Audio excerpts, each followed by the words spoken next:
Again, welcome. We're glad to get to convene again. The next item on our agenda is an item for action. It's the minutes. We need a motion to approve the minutes of our ATC meeting that was held June the 14th, 2023. Is there a motion to approve the minutes? Well, motion by Mayor Burton, second.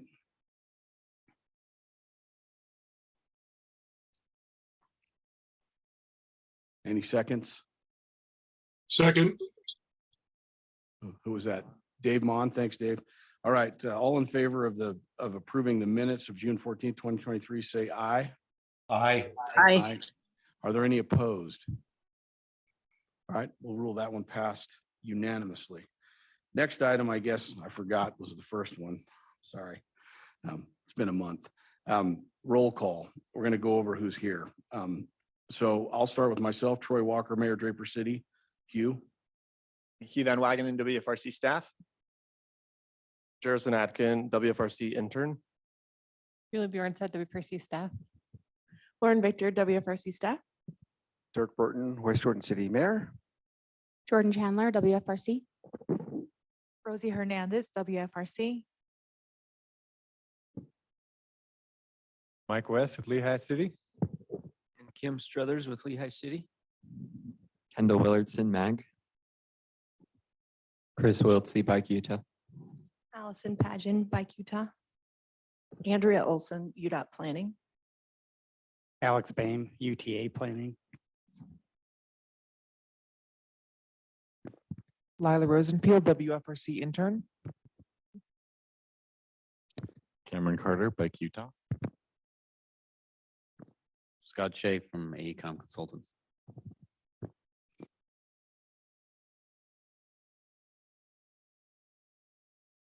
Marsha White.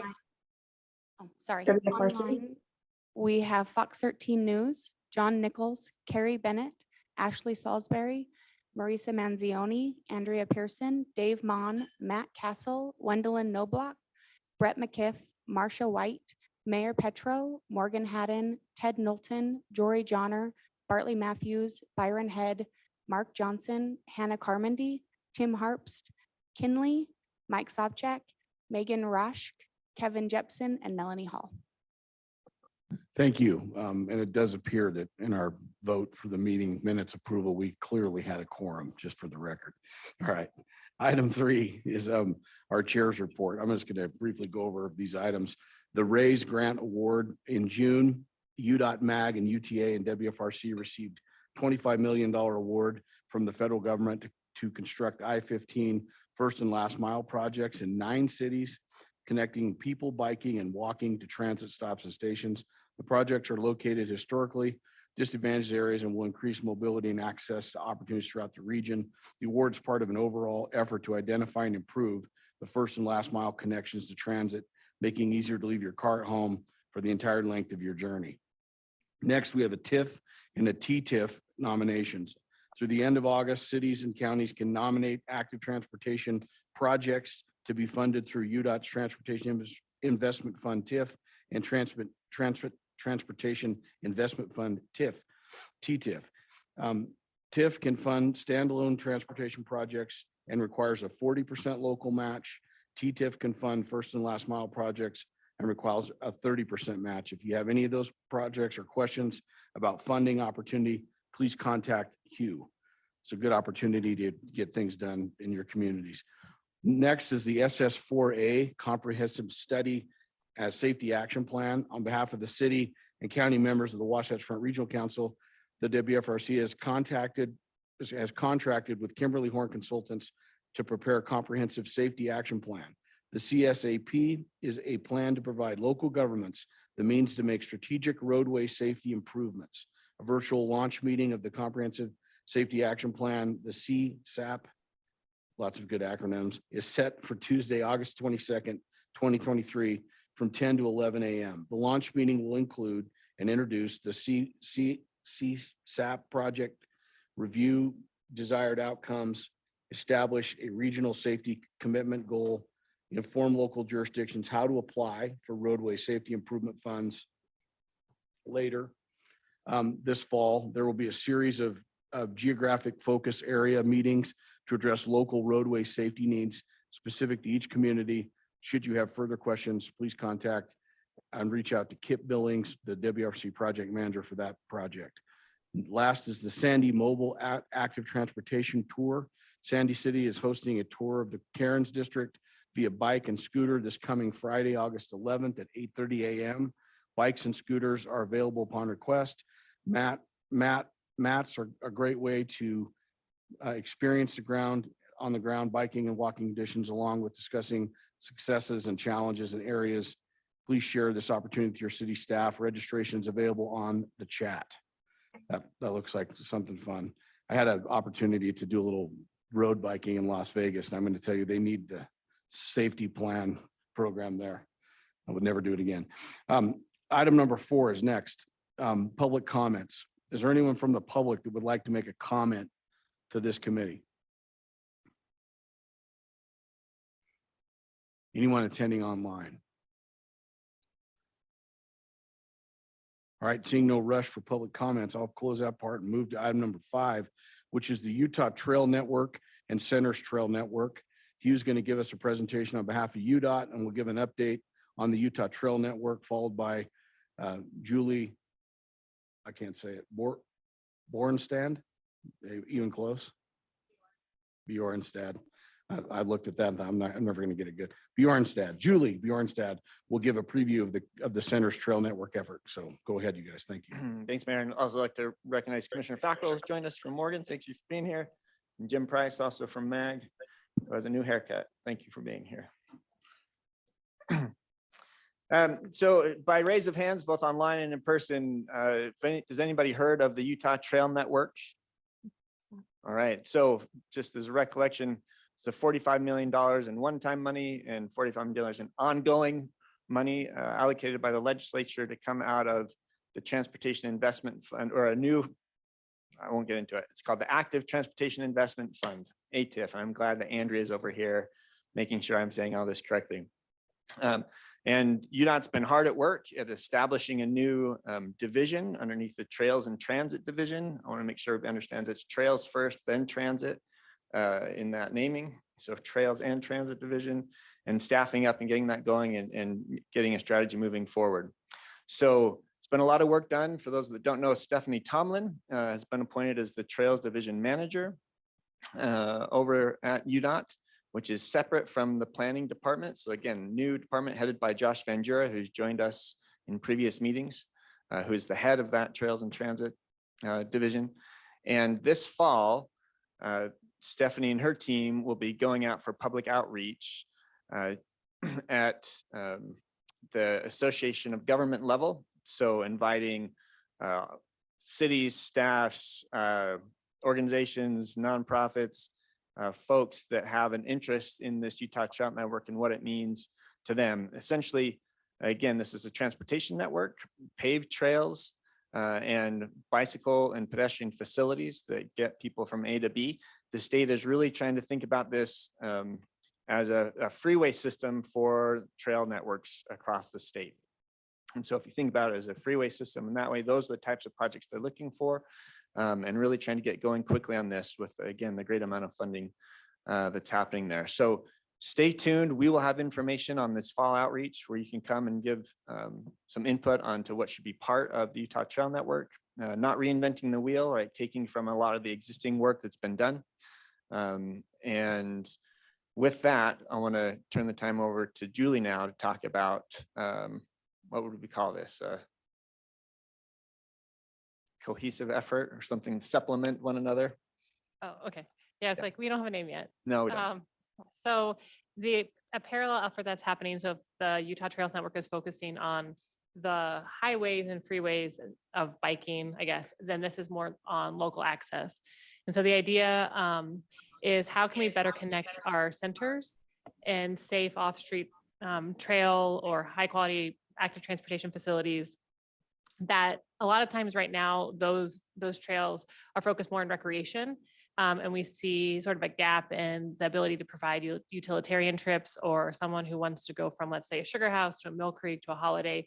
All of our town and city centers and our neighborhood centers should be connected through a safe way to bike.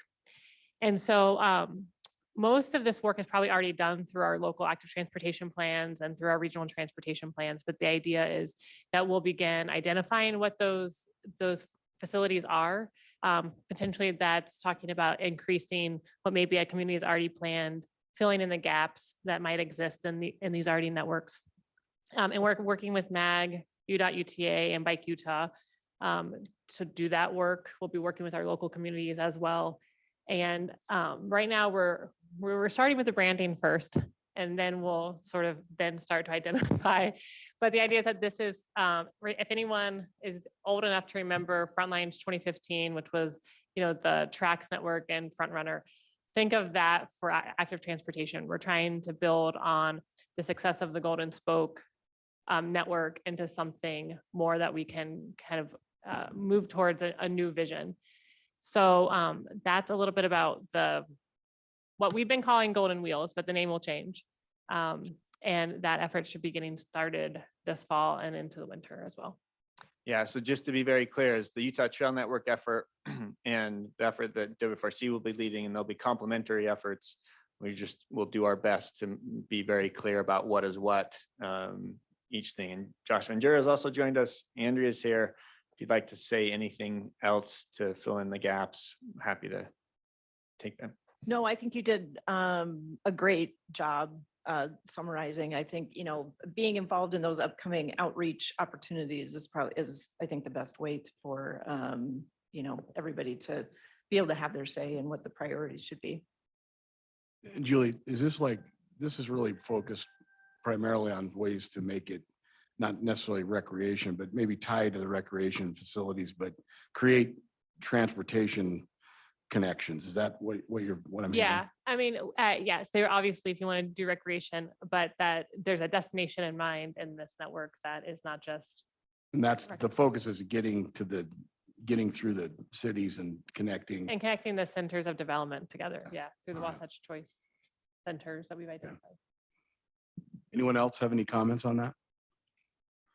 Thank you both. Awesome.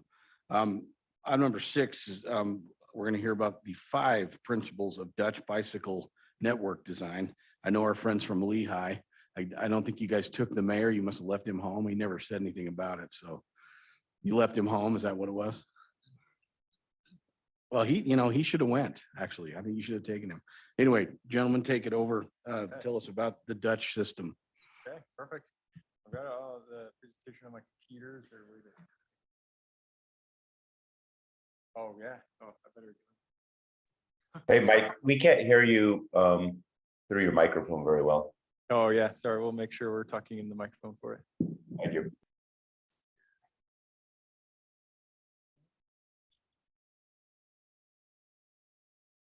I have the meeting invite. Sorry, guys. Have to link first. Yeah, it's got a lot of video in it. Or I've got a hard drive right here I can plug into a computer. Oh yeah, they can plug in the USB. For those of you online, he's just trying to get the computer to work, so you're not missing anything. Should. Oh yeah. Sorry.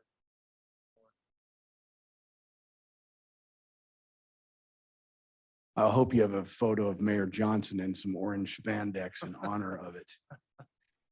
Still trying to find. Troy, I think I don't wear spandex, right? I made that decision after I seen you and yours. I appreciate that very much.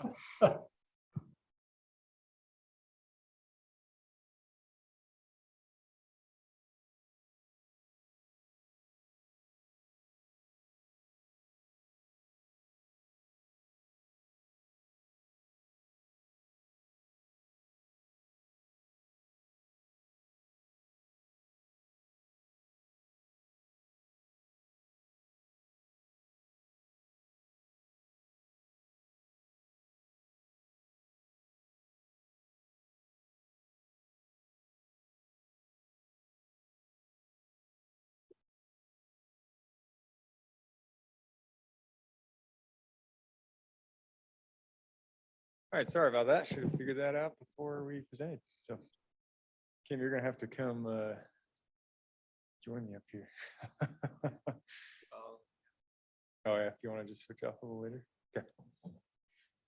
All right, so yeah, thanks for having us. We're always excited to share what we've learned, and we're always continuing to learn. We want to share the 5 design principles of successful bike network. This is derived from the Dutch Bicycle Crow Manual, which is similar to our AASHTO manual here in the US. They're ahead in their knowledge than we are, I would have to admit, with knowing how to design better bicycle infrastructure. Going ahead with that. Let's see here.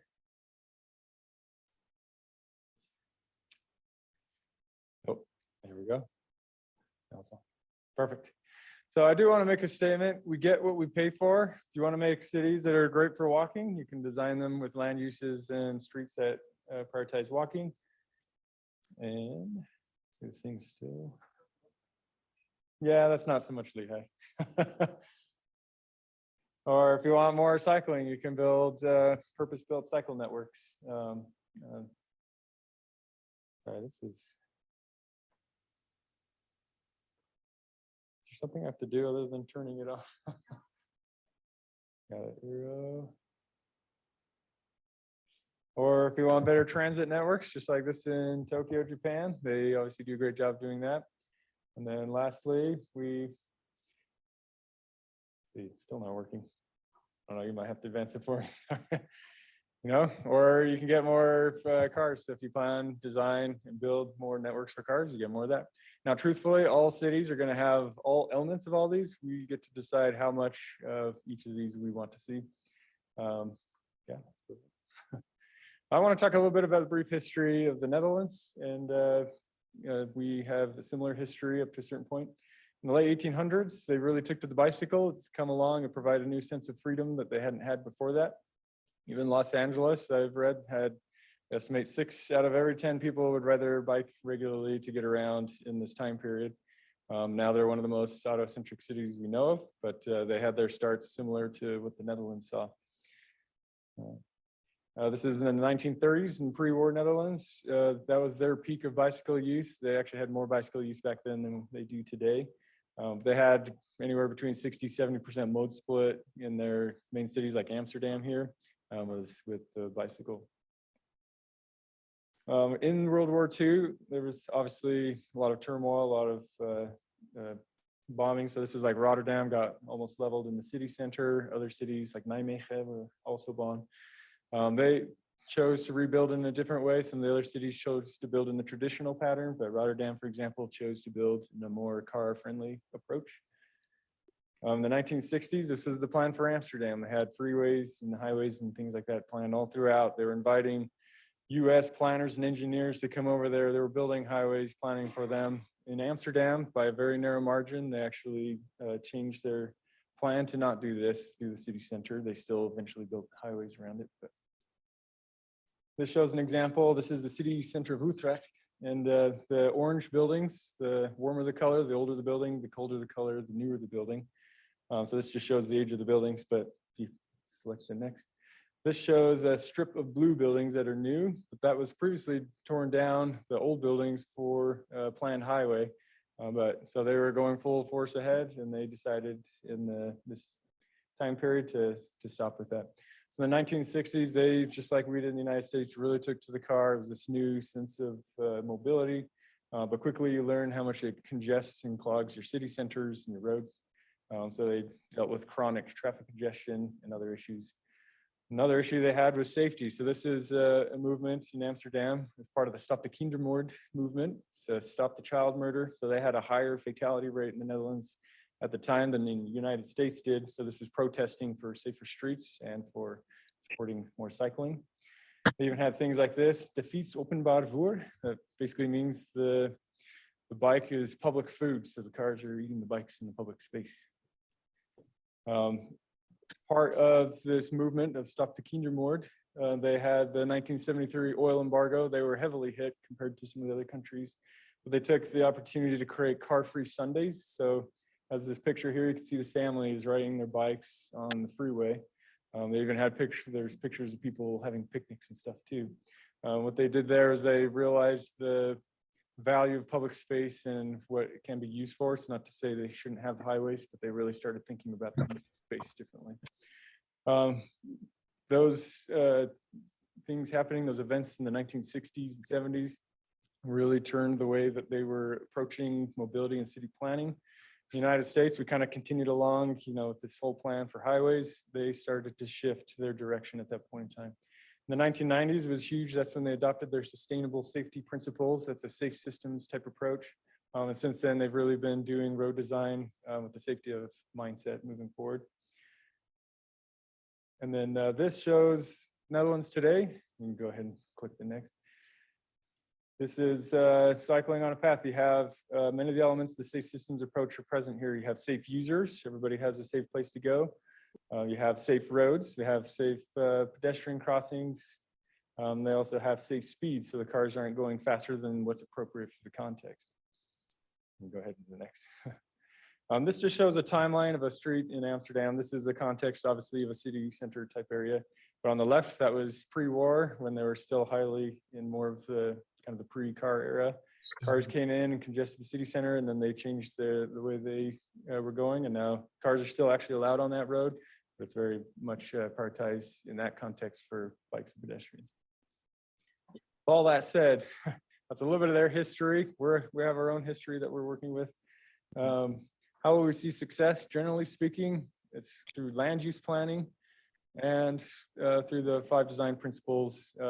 And specifically, we'll talk cycling today. Just touching quickly on land use in Lehigh, we're trying to do some things to improve land use to be more supportive of cycling and walking. So this is a new mixed use development on our main street. Thanksgiving Point, we've got it planned. This is a part of our station area plan. In fact, the council reviewed this last night for TOD development. In our downtown, we've had some infill development that's been coming in. And then this is a project under construction near one of our future transit lines for mixed use with a little bit of a retail center on it. It's enough on land use. We're here for 5 design principles, so we'll move forward with that. So the principles are cohesion, directness, safety, comfort, and attractiveness. These 5 principles come from the Crow Manual, but FHWA has actually adopted these in their bike guidance, bike network guidance. They added 2 extra elements to this, but honestly, I feel like they kind of fit under these anyway. So the first one is the principle of cohesion. They asked the question, can you get from anywhere to everywhere on a bicycle? So their recommendation is for your primary cycle network, you should have spacing of between 1,000 to 1,600 feet in a more built up type of an area. It's a little different in a rural area. This is Lehigh's principal bike network. You can see there's some areas where we've made some progress, but largely you cannot get from anywhere to everywhere in Lehigh. But we're obviously doing the best we can to change that. This is the primary auto network in Lehigh. So you can see we've invested a lot to make this work, and that's, we've paid and planned and designed for cars. So we get a lot of it. Not that it shouldn't be a part of the picture, but we certainly have a lot of work to catch up our bike network. We have our plan for our bike network. This shows a lot of lines on a map. Not all lines are created equal. So we're actually updating our plan right now. We'd like to consider designs that are more all ages and abilities versus designs that dare people to use them. So this is an example of a planned community that's come through looking at a network example. If you select the next. This is kind of the planned network, both with our master plan and with the plan of this community. This shows we're trying to follow the guidance of the spacing of the principal network. And then as part of that, we have all these destinations, and probably click through these. We've got schools, mixed use areas, civic sites, employment center right there with TI, and existing retail shopping type centers. Plus it ties into the regional network. So we really want to see cohesive network there. The second principle is directness. This really gets into the convenience of cycling. So mobility competitiveness, really, there's 100% mode split. That's never going to change. We get to decide what that mode split, more of what that mode split is going to look like. So to see an increase in cycling, that means there's going to be fewer car trips. So one thing you have to do is look at how do you make cycling a competitive mode of travel. That's by making more direct routes. I guess on that last picture, sorry, The idea here is for, especially considering scale of mobility, cycling is probably a smaller to maybe a mid-scale form of mobility. That's probably where you're going to get most of your bang for your buck. But if you can make these smaller scale trips more convenient by cycling while still allowing the car access and trips, then you're making a more competitive option for people to use. They have a detour factor that they suggest when you're looking at the primary network from A to B. So as the crow flies is a ratio of 1. The principal network, the actual distance of that divided by how the crow flies should be no more than a 1.2. So trying to keep that as direct as possible. Now, as we'll say, is we'll do the best we can meet these principles. It's not always entirely possible. So I always would just say, yeah, gotta do the best you can. Here's an example. This is Houten. It's a suburb to the south of the city of Utrecht. And this is a direct connection from a house to the transit and shopping center in that south part of the community. So by bike, it's 2 minutes. And by car, it's actually 7 minutes, and it's a bit of a circuitous route. You can drive. You actually don't have to deal with much traffic congestion. So an indirect driving route that's free flowing and, in my opinion, more enjoyable is much better than a direct congested driving route. This definitely encourages cycle use, but it doesn't eliminate driving as an option. Oh, and that's the bike trip. And you can click next. So by having safe and comfortable, nice bike routes within the community to provide direct connectivity, go to the next one. It also provides, and you can click, better driving routes. So you get, this is towards the tail end of the peak AM hour, but pretty free flowing. Not that they're immune to traffic congestion issues. No big cities are, but they've certainly made it much less worse than it was in the past. This is just a quick example of Lehigh. So sorry, there's a lot of clicking in this presentation. If you're trying to get from this little neighborhood here and you just love Chick-fil-A and you want to get over there, you could ride your bike on the rail trail. We put a new bridge in there of Triumph Boulevard. It's 3 minutes, about a half a mile. If you want to drive there today, you have to take this circuitous route. And that's 7 minutes, 2.5 miles with no traffic congestion. Obviously, that's going to get worse if the traffic is worse. So, great, go ahead. The third principle is safety. This is a really important one to understand and get right.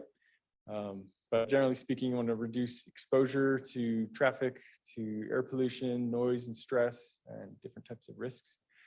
So you can go ahead.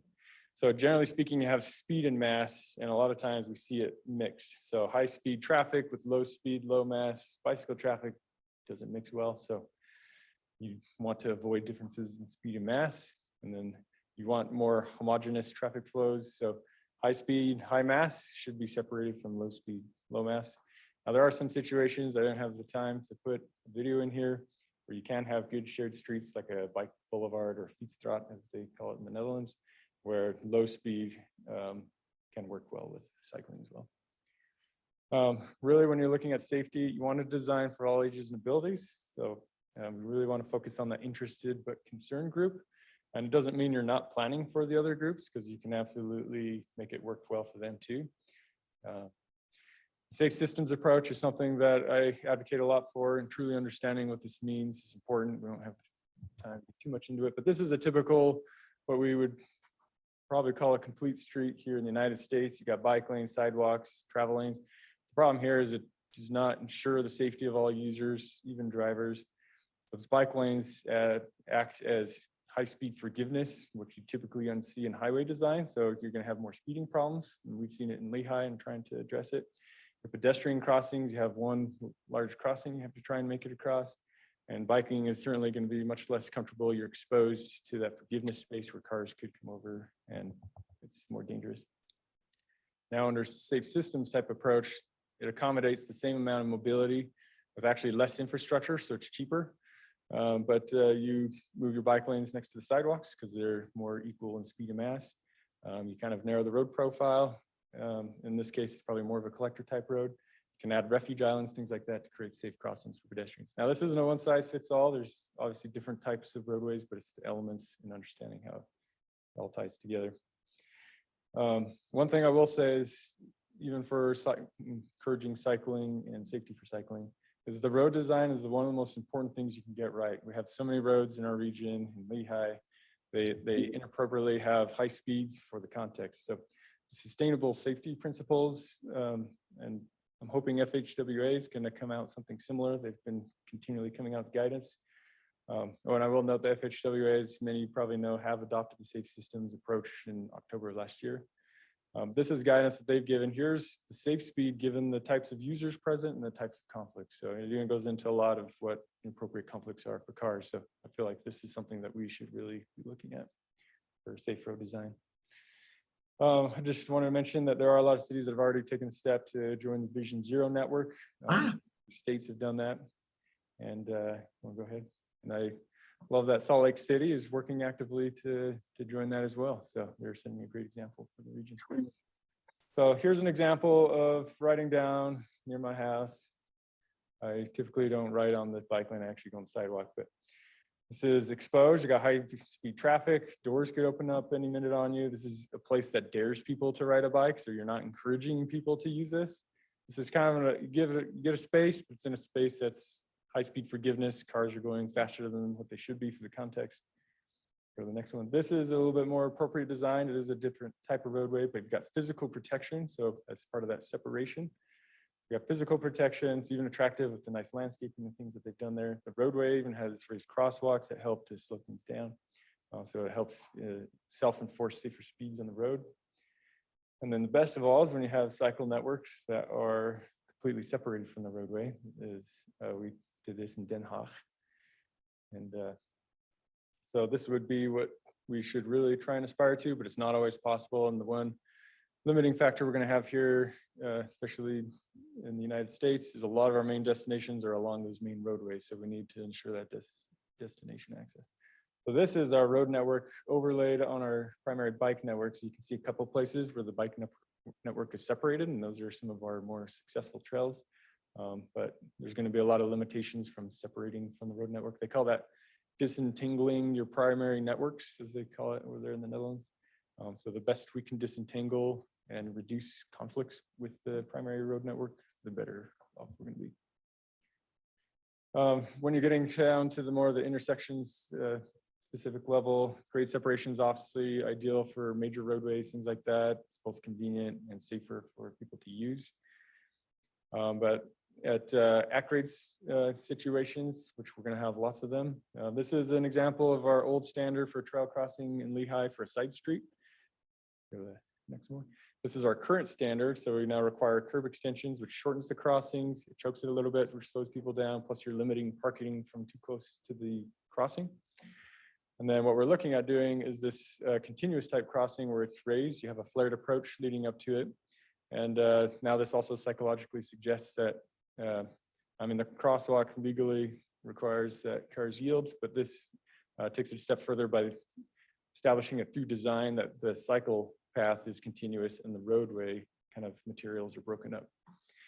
And you can design it in such a way that you can still accommodate your fire truck turn movements, things like that. So you can widen that flare approach so you can still maintain the same turn radius, but at a speed that is safe. Now, this is an example. These are on the same trail in Lehigh, showing the two different types of approaches and how it affects car speed. So you can go ahead. We've got these two cars coming on the trail in different locations. Subaru's flying on the one, and the Lexus has to slow down on the other. So much safer speed at that crossing. And then this, go ahead. This is a video from Third West of Salt Lake. And you can see the truck there yields to me. They saw me. The design helps reinforce that you have priority there for the cyclist. The next video, this shows, you see that black car there? It shows no turn signal, and suddenly they come, but because they had to slow down enough at that raised approach, they didn't hit me. If it was that white Subaru taking that corner without the raised approach, I'm sure I would have got hit. I didn't know they were going to turn. I probably should be more cautious and watch them. Usually I am, but that was a close call. And that's part of the safe systems approach, is knowing that humans make mistakes. So even in a better designed cycle track, somebody made a mistake. But the forgiveness was there because their speed was slow enough that they could stop before they hit a vulnerable user. Nope. I don't hold too many grudges because it's the system that really influences the behavior. So Okay, I'm actually gonna trade off and Kim's gonna take over from here. Yeah, all right, thanks. Yeah, again, Kim Struthers with Lehigh City. Mike's our expert, but I'm going to take us home on these last couple of principles. This slide is from the Netherlands, but it shows several principles at work as far as comfort. The yellow arrows we're trying to indicate that it has very smooth asphalt. That's their primary material, and they color it so that everything's kind of color coded. The red indicates where bikes go, and the roads are the traditional black asphalt or pavers and things.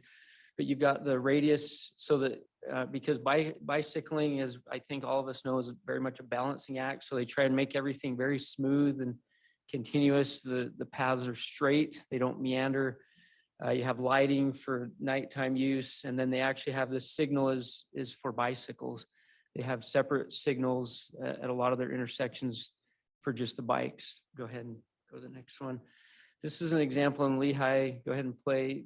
This just illustrates how the geometry and how we need to pay attention to how bicycling really is a balancing act. So this is at our Fifth West Railroad crossing, or near Fifth West. This poor guy, he fell down. He's trying to maneuver through those gates and lost his balance. We had to make sure he was okay after he took the video. We did ask if he was okay Yeah, afterwards, especially considering he got fell on up a railroad and fine. Yeah, okay, yeah, you can go ahead. Next one, yeah. Okay, so this is an example when we were in the Netherlands, and you'll go ahead and play it. There's this bike loop sensor, so you'll see as we flow past that the signal for the bikes will immediately change.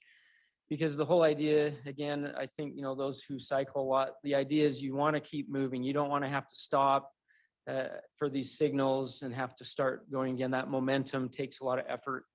So, and the crossing, instead of the ped ramps that you're going up and down, everything is very smooth. Not a lot of bumping up and down through these intersections. Go ahead and go to the next one. This is an example in Lehigh. This is our rail trail going over Triumph Boulevard. We looked at different options of how to cross this big arterial road. This is very comfortable. You stay at the grade of the trail. You know, at one point we thought, do we have to go down and cross at grade? But this works great. It follows the comfort principle. Last principle, attractiveness. You know, the context of where we put these trails is so important. On the left, and yeah, those who are from, yeah, this is obviously Daybreak.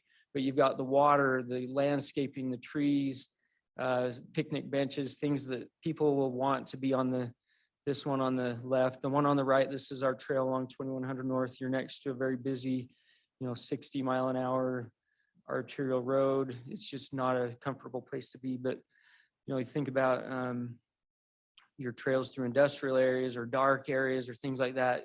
You want to try and make the pathways attractive. Go ahead and go to the next one. This is a tunnel up in Daybreak. Go ahead and click that. It just has, but yeah, just showing the tunnel was very open. It has artwork in it. It's not kind of a scary, dark place that you don't want to go.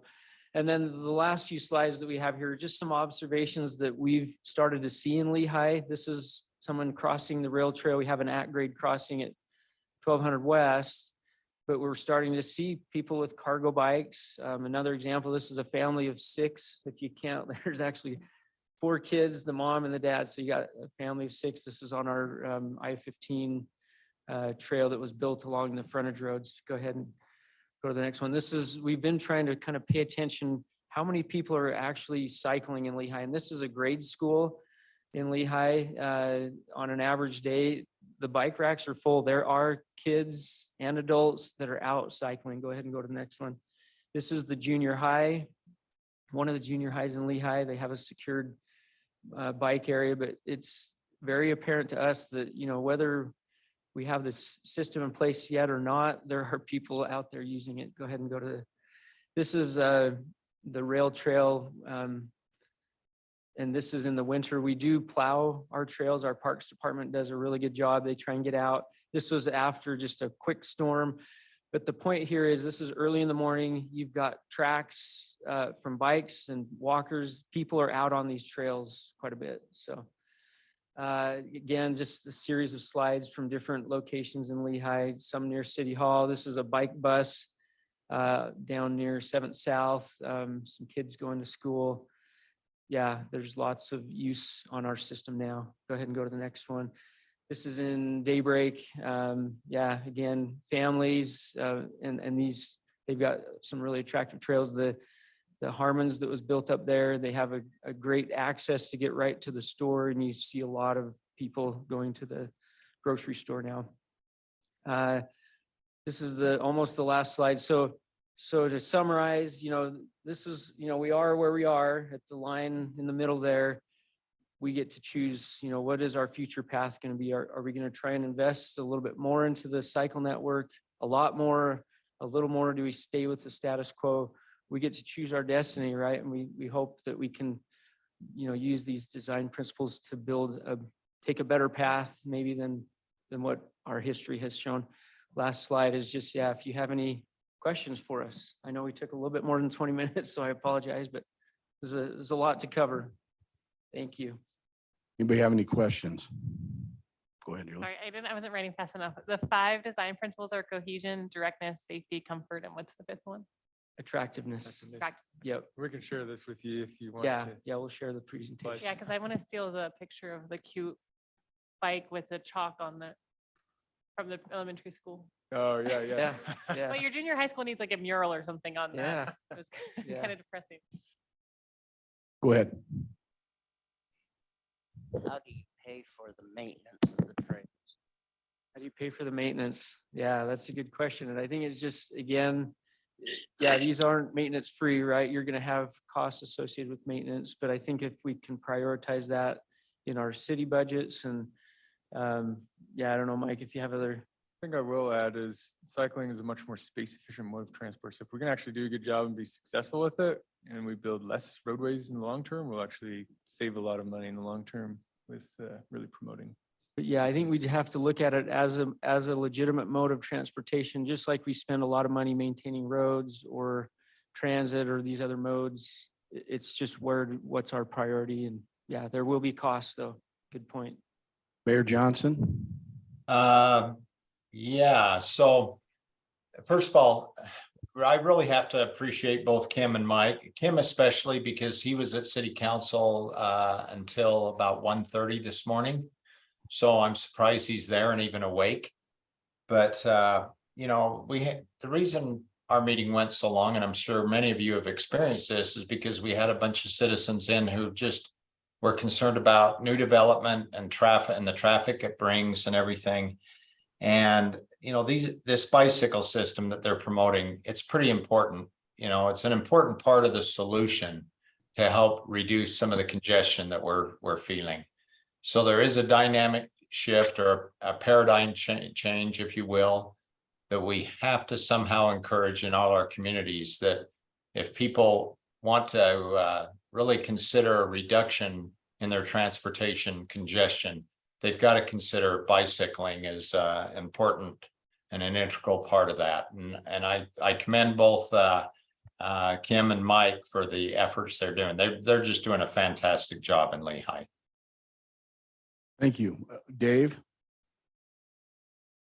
Yeah, hi. So with the development of the sort of the safe systems approach, one thing that I think everybody needs to take into consideration is the rise of e-bikes. And e-bikes travel, the slower ones are 20 miles an hour, the faster ones are 28, and some even faster than that. There's a whole variety of new technologies that that people are using.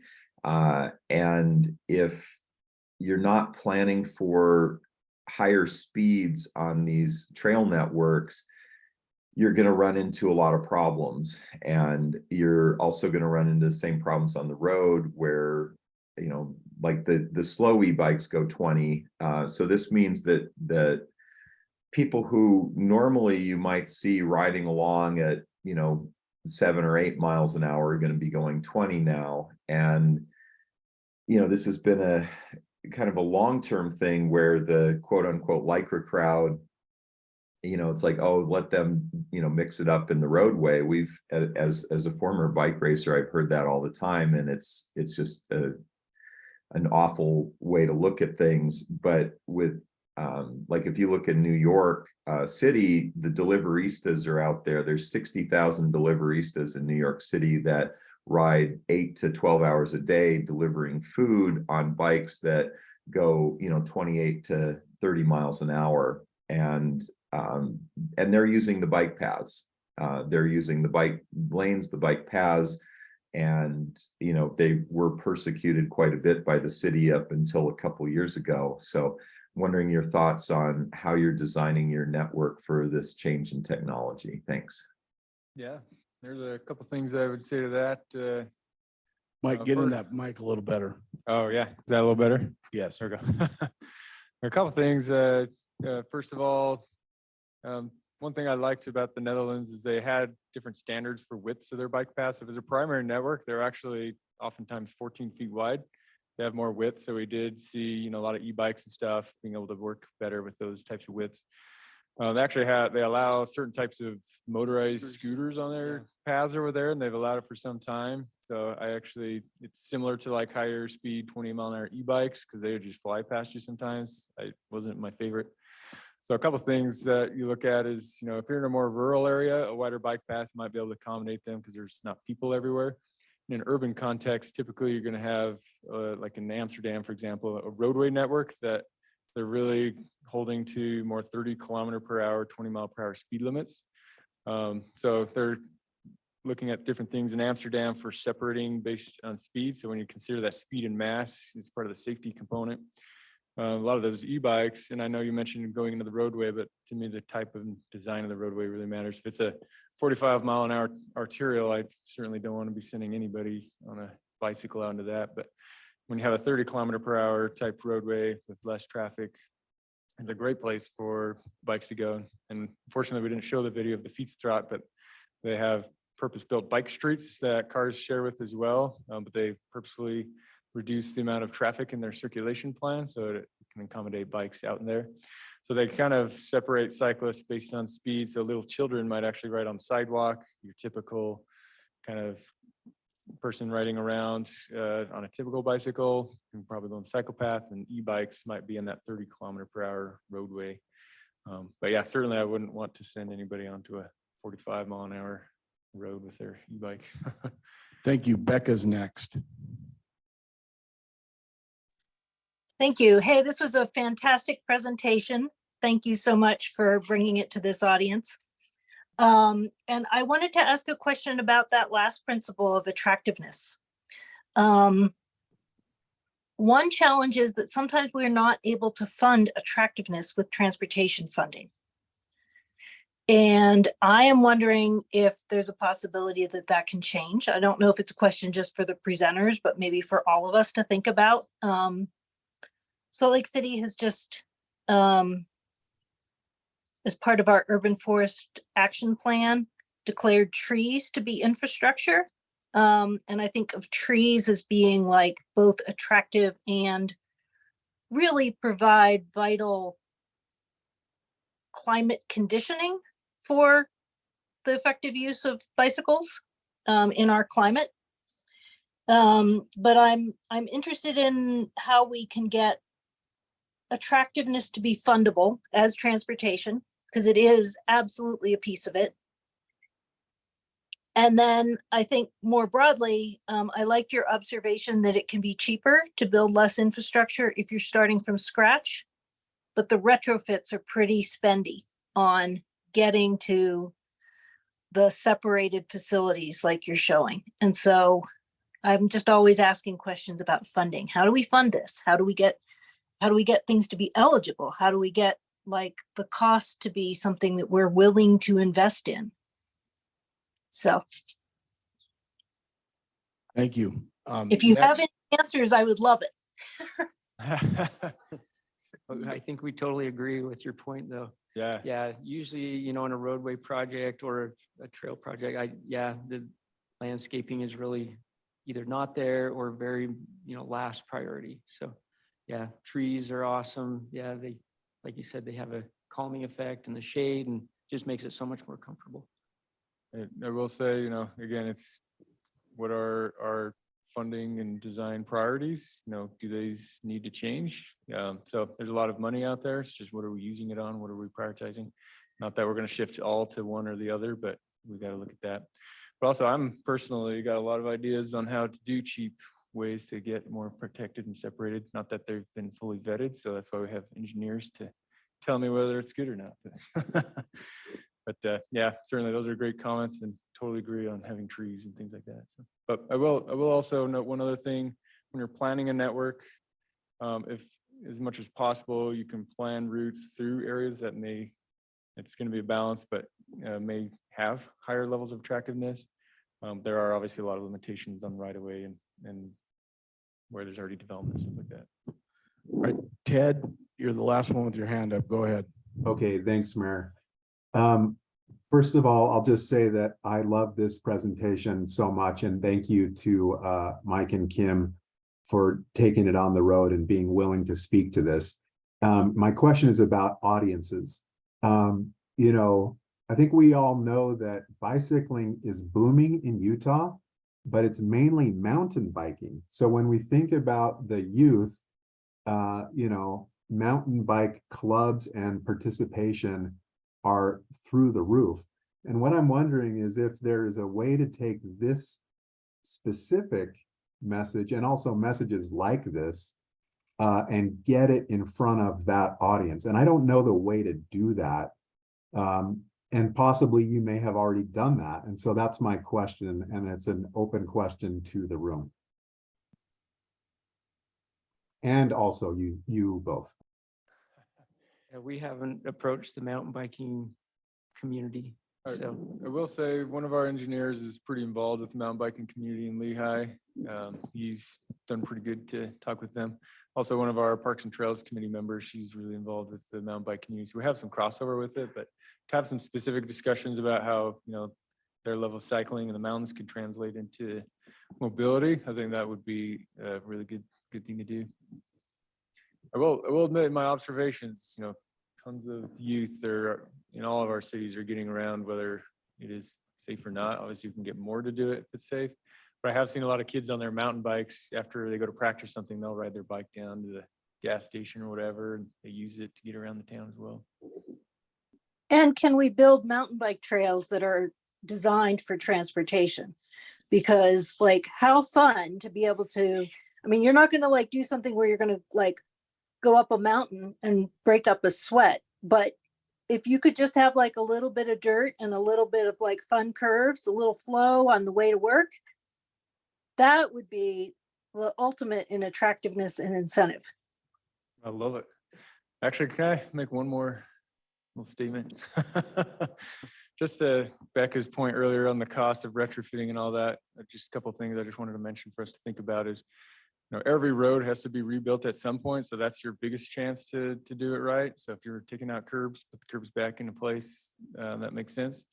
But also maybe it's a higher upfront cost, but if you can build it in such a way that has a long-term lower cost of maintenance. So if you have less asphalt in your end design, you're gonna have less costs for the long term. So you might actually save money even in the long term if there is a higher upfront cost. How do you get people who like to ride bikes speed-wise to use a trail when they? Commissioner, can you speak a little bit clearer into the microphone? Thank you. How do you get bicyclists that are normally out there for speed? How do you get them to use your trail since they've been so used to using the roads? How do you do that? There's a couple things like the comfort principle. If you're having all these ADA ramps that you're hitting all the time on your trails, you have to slow down. That's going to hold back their speed a bit, so they don't like that. You can make it as smooth as possible. Wider paths are going to be nice. Great, yeah. Straight. Like the Murdoch Canal Trail in Lehigh and Utah County. It's used a lot of that kind of use, so it's pretty nice. But there's always going to be some conflict with higher speeds and the pedestrians and things like that. So in some cases, I was going to say, even in the Netherlands, they have that group of, kind of the elite spandex hero, we like to call them, and they don't use a lot of the normal network that the rest of the lay persons use. They do. They go out in the roads and because they want to go really fast and really straight. So yeah, I don't know if there's a total absolute way to plan for those types of cyclists. You'll probably always have some that just want to be out and on the road with the cars. And sometimes they avoid busy city centers altogether. If they're wanting to go out and get some speed, they'll probably take more of the rural or less busy routes. So. Go ahead. One thing that I might address on that is that, you know, we plan to build our roads according to kind of division of uses. High speed, high volume. We have our local roads, we have collector roads, we have arterials. We can and have been doing the same thing with a lot of our bicycle facilities. And those higher speed, wider, smoother trails attract those kinds of commuter and higher speed cyclists. We have no problem attracting them. The problem we have is trying to get them to pay attention when they're on those trails. And building wider, building to these principles. I think those are the things that we keep in mind is who are we trying to attract and who are we trying to accommodate on these facilities? Is it mom and dad with kids for the most part? Is it everyone? Is it higher speed? Is it, and we can look at that in design and connection. But one of the thing I kind of wanted to do if I can is add one more principle to these wonderful principles that Mike and Kim have laid out for us, and that's persistence.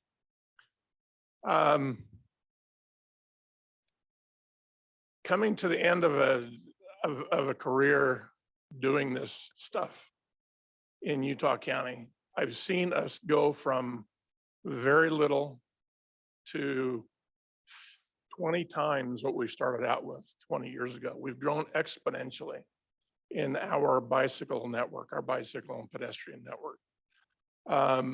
We've gone from 40 miles to 800 miles in Utah County. Persistence, keep going, don't be deterred. It will happen. It takes time. It'll happen. I'll leave it at that. Anyone else?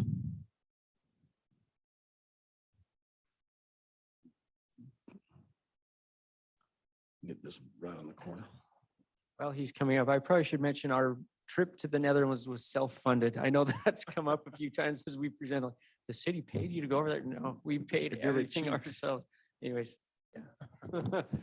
So I just wanted to give a shameless plug, I guess.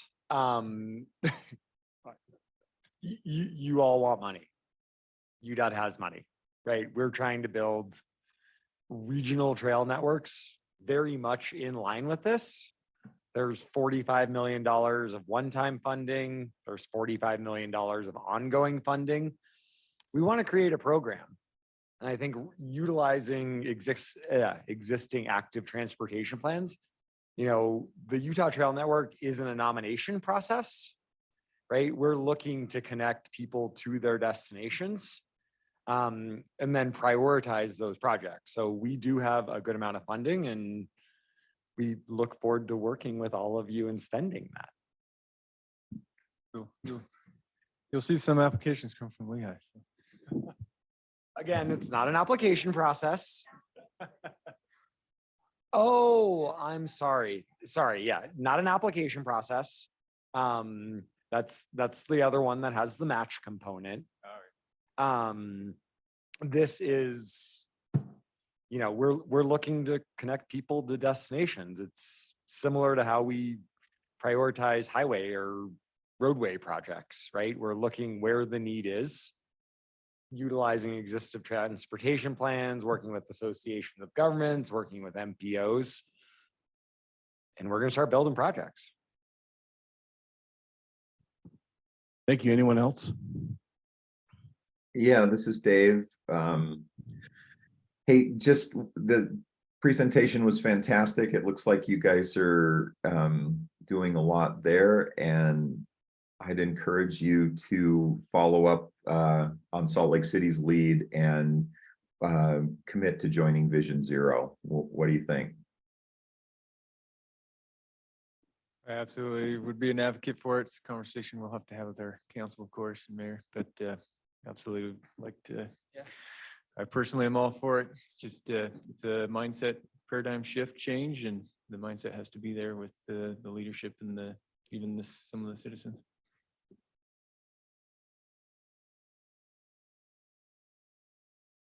Come on up to the microphone, please.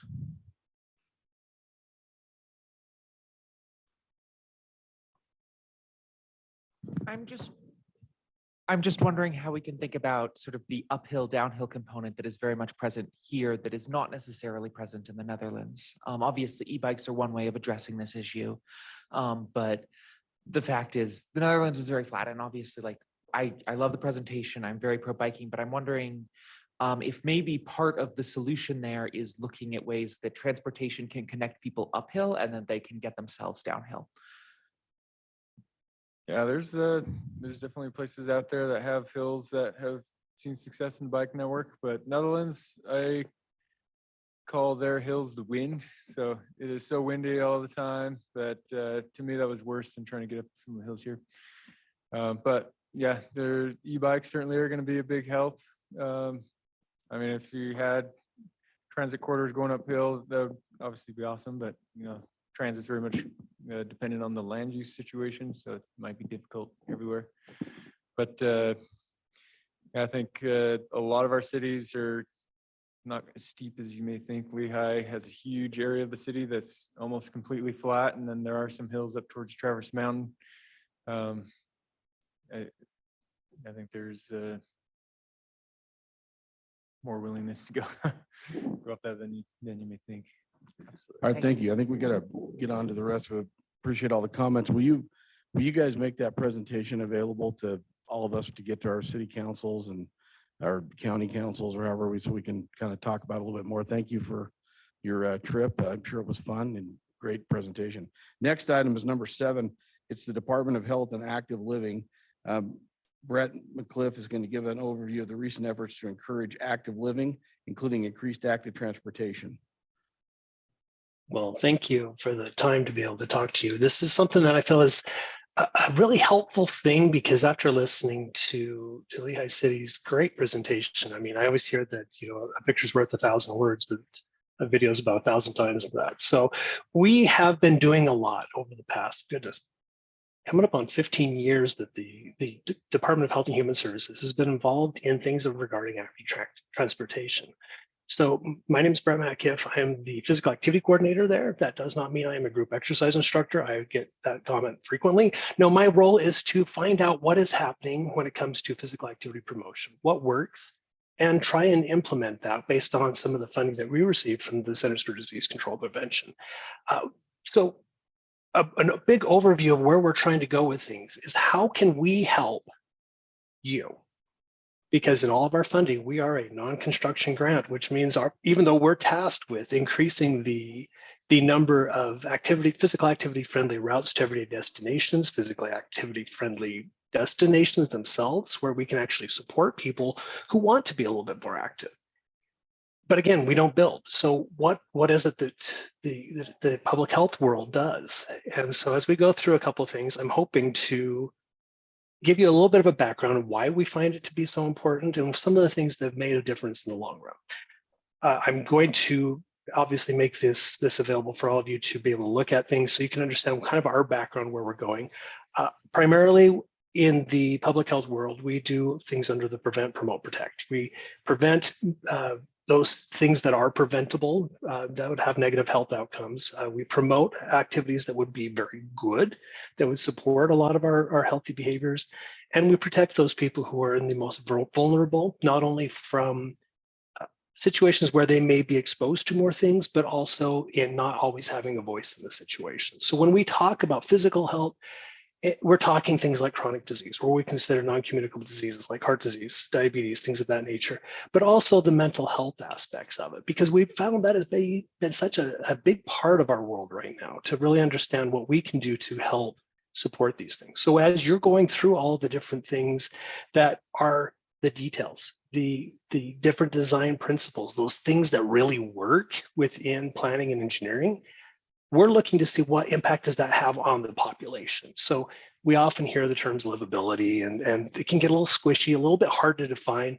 We're hoping that some of the outcomes that we're looking at are things about physical activity. And again, we're not limiting it to just active transportation.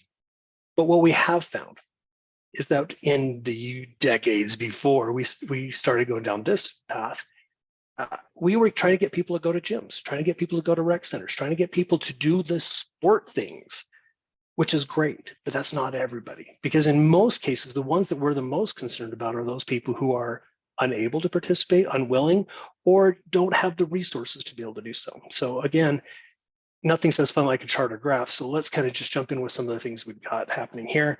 I just want you to notice, yes, I do see that it says 2019. The reason I did that is that the things I wanted to highlight, I wanted to show consistency. We've seen quite a few changes happen as the past few years have highlighted, so that the benefits of having more opportunities and options within a city environment for people to get out and be more physically active.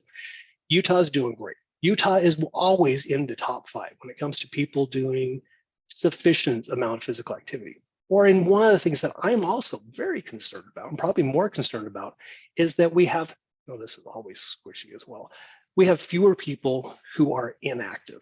So again, there's going to be a certain amount of recommended minutes of physical activity and intensities. We also know that some people just plain don't move. Like I said, unwilling, unable, or otherwise not in a situation to be able to do so. So why are we doing so well? Is it going to be just our culture? Is it just our outdoor recreation environment? Is it maybe even just a perception of priority? It could be, but what we're also noticing is that while we think we're doing so fantastic, if you notice here, this is a percentage of adults who are getting the recommended amounts of aerobic physical activity. Yeah, we're consistently above the national average across the board. But that also means that we're just barely above half of the population are getting that recommended amounts. So we go, well, what can we do that would make a difference? And so as we went and said, we need to understand who these people are and what kind of assumptions that we're making, that we can maybe help a little bit more. So while we are very active and we are also very not inactive, oh, that hurt, don't make me ever do that one again. We also look at, we know who's going to be active. We think we know in many cases. That's going to always be the kids. It's always going to be those young adults. But if you notice in this case, our most active, the people who are getting the most activity are those over age 65. So we say, yes, we want to obviously promote a lot of things to that population and protect them in many situations from dangerous situations. So we're doing great on that one, but it's an interesting thing to go, maybe who we're thinking about targeting isn't always who we could be. Other things that stand out is the more money you make, the more physical activity you tend to get, whether that's, again, availability of resources, time, or other things. But we also look for those populations and say, okay, tell us a story here. What's really happening and what can we do to be able to support that? So one of the main things that we do within public health is we collect a lot of data, and we want to be able to share that data. Actually, I'm gonna jump back for a minute. We want to be able to share that data with you at a very specific level. We have a lot of information at the state, but we also have a lot of things that are happening within your local community. So as you are working with your local health departments, we'll talk about that in a minute, I want you to know that they have a really amazing experience with their data and the populations they work with. Now, we hear this a lot because, again, we're going to be talking about things more than biking. We're also including walking and other things. We hear this beautiful thing that 10,000 steps a day. If you ever want to hear me get on a soapbox, you'll hear me understand why that's not actually a good thing, and that the actual benefits occur much, much lower. You're going to see that even though people who are walking less than 500 steps, 1,000 steps, up to the turning point of around 8,000 steps are actually decreasing their risk of chronic diseases and improving their ability to function throughout the day, even if it's small amounts. So when you can say, oh, but I'm only putting together a small section of sidewalk improvement, that might be the difference for our older adult or our youth or somebody who has a physical disability to be able to really increase their ability to live a healthy and productive life. Okay, what are those recommendations? Just as a quick overview, there is a federal guideline that's coming out of the Health and Human Services that basically says 150 minutes of per week of moderate intensity physical activity is enough to really see significant results in your health. Granted, if you do more than that, even up to 300 minutes per week, you're going to be able to see really great benefits. Maybe you work out a little harder, you do a little bit more, you're going to be running or cycling fast instead of walking or doing other things like gardening. 75 minutes may be sufficient. Well, what it comes down to is, just like I was saying, even if you get someone, and it doesn't matter who we're talking about, this could be your most active person, maybe getting some great exercise, getting some physical activity, and are getting benefits, but it does plateau off. I'm looking at grandma, I'm looking at people who spend more time on the couch than they spend out on the sidewalk. Those benefits are going to be so dramatic at such a minimal amount of risk and such a minimal amount of effort on their part. So your efforts to do things with bike lanes and sidewalks and connecting trails and just making the environment not only aesthetically, as we were talking about, but environmentally more appealing. The impact of a tree, as Becca was saying, is amazing, not only for that visual, but it is functional with our weather and the experiences we have being out in the heat. So you're aware, and I did reference our local health departments are amazing. In fact, we have a number of the local health departments represented here. If they could actually just click the raise hand feature, it'll pop them up so you can see where they're coming from. These are people who know what's going on in their area, and I would highly recommend you get in touch with them if you ever need any support when it comes to this. It may just be, what's the data? What's maybe the populations that you're just struggling to reach? It could be a really good tool to be able to get in there. We are operating underneath this brand that is a national brand, but we've localized it. It's the Active People Healthy Nation, or as we're using it here, is the Active People Healthy Utah. This is a very powerful thing to be able to say, yes, we are coordinating, we are working together, and we're looking forward to working with everybody continuing. For additional resources, if you're looking on up for some ideas of what can be used, the Surgeon General did do a call to action a couple of years back on walking and walkable communities. The wording just made me so happy. That is there as a tool, and again, something that we use within public health frequently. Okay, so I'm going to leave this for you just to look at, but in general, the people are looking for opportunities. We've done some additional questions within our behavioral risk vector surveillance system, where we actually call people and say, hey, can you answer a few questions? Tell us about your health. What are the things that make it easier, make it harder? One of the things that we've actually asked recently has been about active transportation. And since about 2012 through about 2018, we doubled the number of people who are utilizing active transportation as a means of getting from point A to point B, but not via single occupancy vehicles. More often than not, it was walking, followed by that was biking. We're seeing a lot more people using physical activity as transportation and not relying on those vehicles. It's going to take a lot, but we're getting there, and we do cheer it on. You've already heard about all of these things that are just so critical to the support of healthy communities. Come right down to the decisions that are often made around a table like this that can make a big difference on the health and overall livability of your communities. Because when it comes down to it, every community is really about the people. And if we have a very sick population, that's going to be a very expensive and a very challenging one. Whereas if we can support some of the things that are very simple and very direct, we can have a great outcome when it comes to that. Again, this is my contact information. I'm a lot easier to reach by email. Please send me any questions you have. If you've got a data question, if you've got a resource question, or you just want to know who your local health department contact would be, please reach out to me, and I'm super excited to help you with anything on that. So thank you. If you've got questions, I'm more than happy to take it. If we prefer to do that with time, I'm happy to do that on email as well. So thank you. Thank you, Brett. Appreciate it. Now, next item up is item number 8, Bike Utah connectivity analysis. Chris and Allie are going to present on this. Go ahead.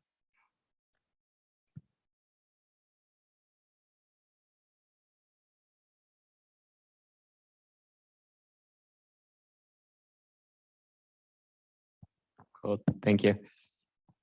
As far as the question, are they gone? I don't know. Somebody had a question about how we're planning for hills and stuff. We did an analysis actually recently, kind of for Hugh, and we looked at the whole Wasatch Front and looked at elevations, and it's actually, I wouldn't say it's that big of an issue. Says the data.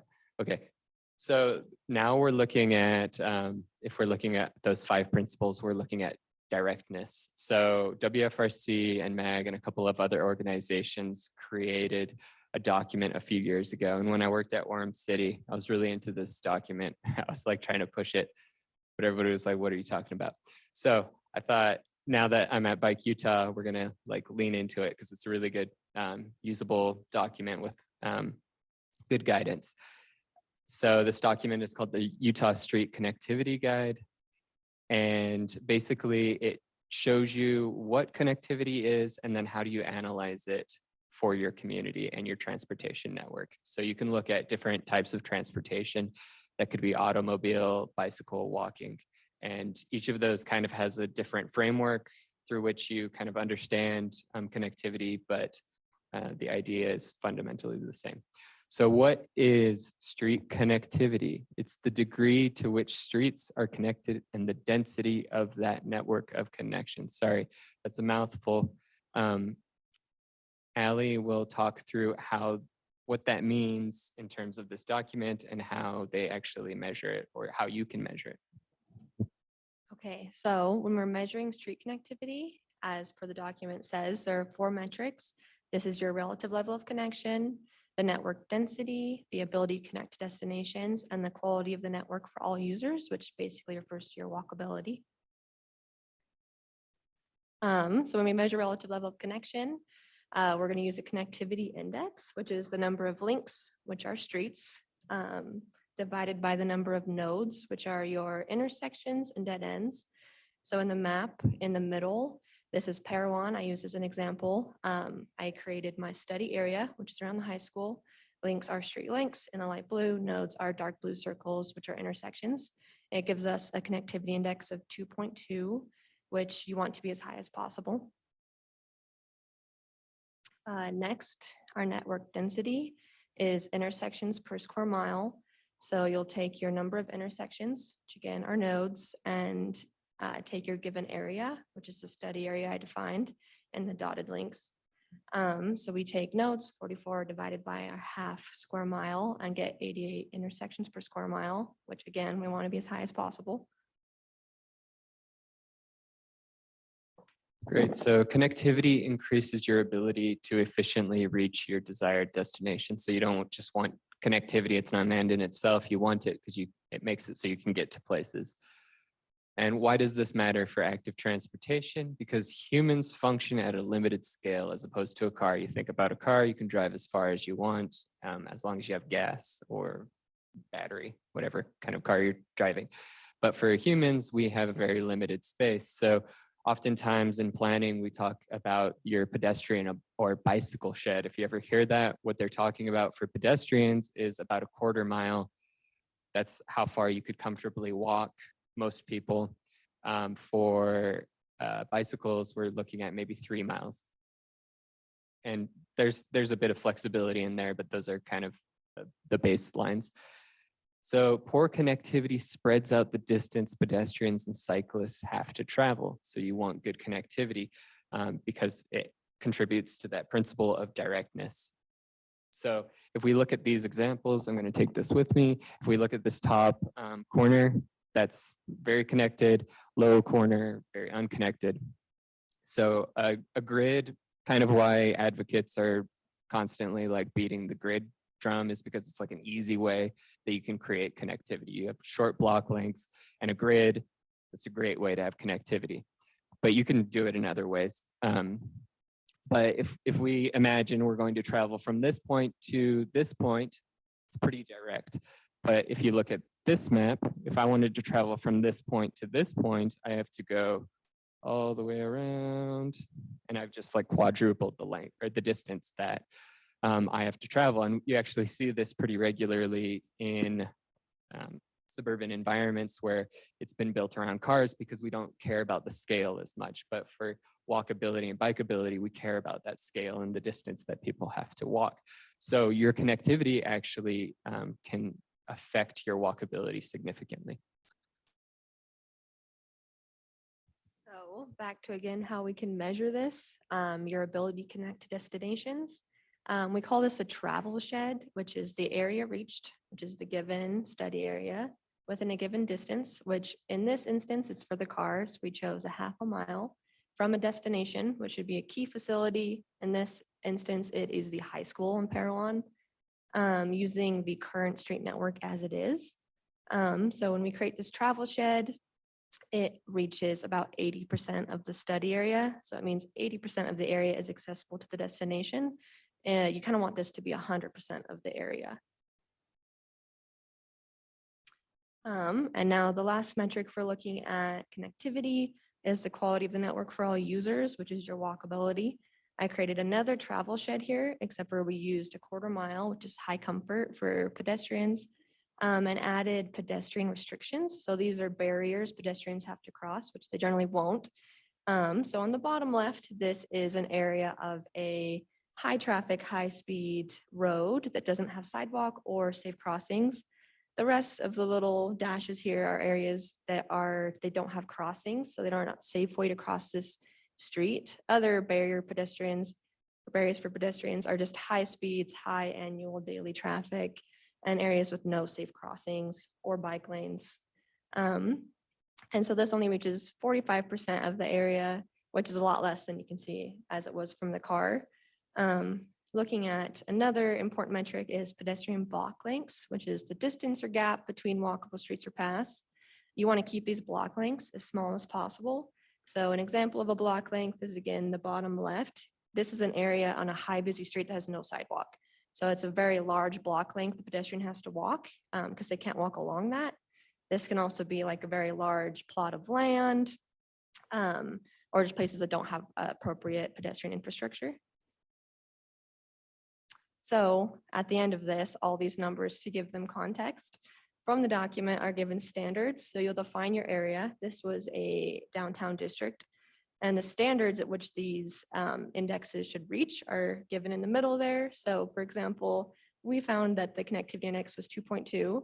The standard is 1.7. So because of their grid network, they had a really great connectivity index at 129% of the standard. Going down the line, the network density suffered because of these large block lengths. Our average travel shed for key destinations was at 70%, and that is below the standard. Our average walking shed, you can see, really suffers here at 45%, same as the pedestrian block lengths at 41%.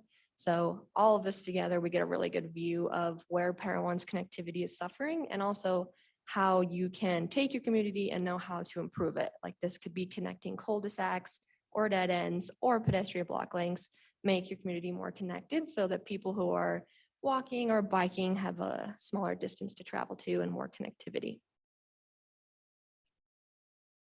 Okay, so we're happy to do these analyses for you for free. And so what we can do is we could do an analysis and then we could provide you with some recommendations for maybe some areas of focus, maybe some places where you'd want to add crossings because a lot of our streets can become barriers for walkability. We can also work with your staff to kind of help them through the document, or if you have an intern, we could work with them. But we're more than happy to help with this analysis if it's something that you're interested in. Questions? Oh, sorry. Yeah, that's my email if you like to get in on that. Thank you. Thank you very much. Mayor Next item. Walker, Ted Knowlton has his hand raised online. All right, go ahead, Ted.